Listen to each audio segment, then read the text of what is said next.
সকাল বিকেলের নাস্তায় আটা অথবা ময়দা দিয়ে নরম তুলতুলে ও ফুলকো লুচি খুব সহজেই বানিয়ে নিতে পারেন। আর এই লুচি যে কোনো মাংসের তরকারি অথবা চাটনি দিয়েও পরিবেশন করতে পারেন।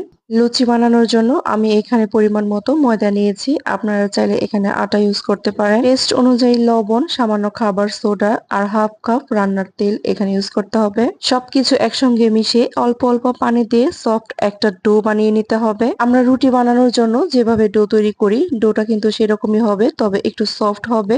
এতে করে কিন্তু লুচিটাও অনেক সফট হবে। এবার সামান্য ডো নিয়ে যতটুকু সম্ভব গোল করে ছোট ছোট লুচি বানিয়ে নিন। লুচিগুলো বানিয়ে কিন্তু রেখে দিতে যাবেন না, এতে করে কিন্তু একটার উপর একটা লেগে যাবে আর লুচির যে শেপটা সেটাও কিন্তু নষ্ট হয়ে যাবে।